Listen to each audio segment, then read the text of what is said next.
Hello friends, we are going to study about the electrical machine 3 subject. So previously you have already studied the 2 subjects related to electrical machine, that is electrical machine 1 and electrical machine 2. So in electrical machine 1 we have studied about the DC machines, and in electrical machine 2 we studied about the transformers. In electrical machine 3 we are going to study specifically about the induction motors, and also we are going to study about it from the design point of view. Here we are going to study about three-phase induction motor and single-phase induction motor. So now we are going to start with the first chapter, that is three-phase induction motor. And the first point in the first chapter is introduction to three-phase induction motor. So let us start with this topic.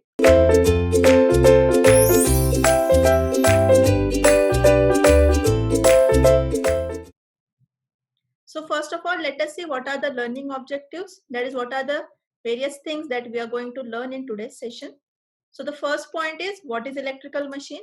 Then we are going to study about the law of conservation of energy, which you might have studied previously. We are just going to revise it. Then we are going to study about classification of various machines.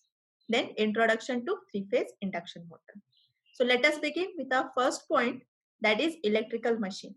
But before going to electrical machine, I would like to explain to you what is a machine.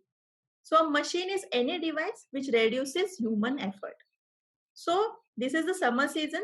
We know that in summer season the temperature is very hot. So what we do, we just click one button and the fan starts. Or if we have air conditioners in our house, then we use the remote to turn on the AC, we get the cool air.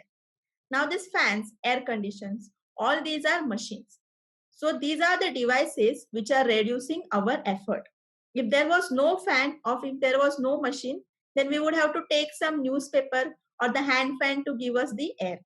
Now this was very tedious task because our muscles would pain, but because of the use of fan and air condition, this task is made very easier. So a machine is any device that reduces human efforts. Now this was about the machine, but we are going to study about the electrical machine. So what is an electrical machine? So basically, electrical machine is an electromechanical conversion device. So this is how it actually looks. So before going to electromechanical conversion, I would like to explain to you or just briefly revise the law of conservation of energy, which is very important. So what is law of conservation of energy?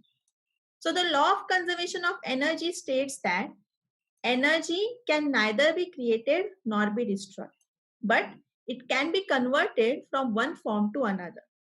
And the total amount of energy in the whole universe remains constant. Now to explain this law better, I am going to explain to you a very simple example of the hydropower plant.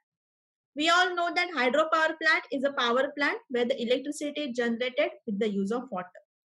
So basically in hydropower plant, the water is initially stored at a particular height in a reservoir. So when the water is stored in the reservoir, it does not have any motion. So it consists of potential energy. Now once this water falls on the turbines through the penstock, it gets the motion. So the potential energy gets converted into kinetic energy. Now see, initially the water was having potential energy.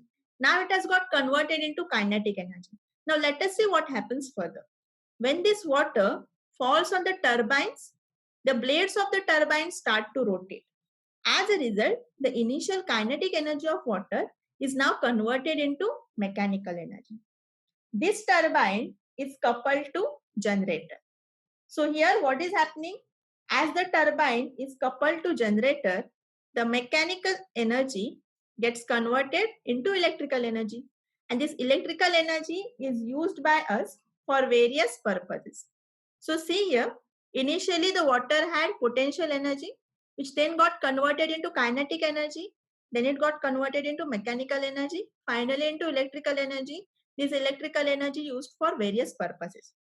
So here the law of conservation of energy is satisfied.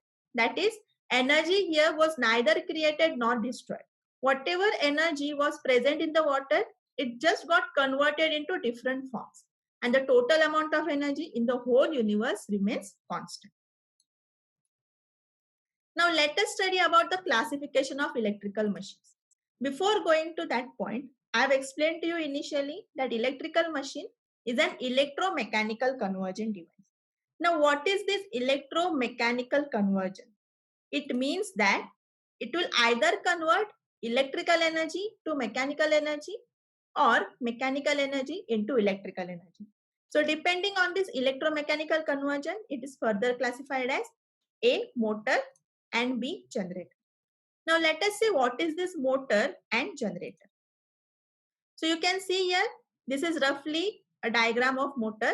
So it has at the input side electrical system, whereas at the output side mechanical system. In between there is a block which says electromechanical conversion. So we give electrical input and at the output we will get the mechanical output. So a motor is an electrical machine which will convert electrical energy into mechanical energy. Now let us see about generator. So here we can see for the generator, the input is the mechanical system, whereas the output is the electrical system. In between, again, there is the same electromechanical energy conversion device. So here we can say that generator is an electrical machine which will convert mechanical energy into electrical energy. So if we see in both these machines, that is motor as well as generator, one form of energy is getting converted into another form of energy. Mostly electrical to mechanical or mechanical to electrical. So we can say that electrical machine is an electromechanical conversion device. Now let us further study the brief classification of electrical machines. So if we see, electrical machines can be basically classified depending upon the type of supply. If it is a DC supply, then the machines are called as DC machine. If it utilizes the AC supply, then the machines are called as AC machine. Now again, DC machines are of two types, DC generator, DC motor. Now AC machines are again divided into two types, synchronous machines and asynchronous machines. Now you will be having a question, what is synchronous and asynchronous? So basically in case of synchronous machine, the machine rotates at the synchronous speed. Whereas in case of asynchronous machine, the machine does not rotate at the synchronous speed. So as we go further with our subject, we will understand the meaning of this asynchronous better. Now, synchronous machines are again further classified as synchronous generator and synchronous motor. Again, in synchronous generator, it is of two types, either single phase or three phase. Similarly, synchronous motor is also of two types, single phase and three phase. What we are going to study in our subject is this part, that is asynchronous machines, basically induction machine. Again, it is of two types, single phase or three phase. Our chapter is three phase induction motor. Now let us have a brief introduction about the three phase induction motor. Now, as the name itself suggests, its name is three-phase induction motor. So, we get a very brief idea what this machine is from its name itself. So, it will first of all utilize the three-phase AC supply. Then, it will work on the Faraday's law of electromagnetic induction. And last but not the least, it will convert electrical energy into mechanical energy. That is why it is called as motor. So, we can say that three-phase induction motor uses three-phase electrical supply. Then it works on the principle of Faraday's law of electromagnetic induction and it will convert electrical energy to mechanical energy. So the three-phase induction motor is considered to be a very popular type of AC motor. It is used extensively in most of the industrial drives because of the following reasons. First reason is it is very cheap. Second, it is very efficient. Third, it's very reliable.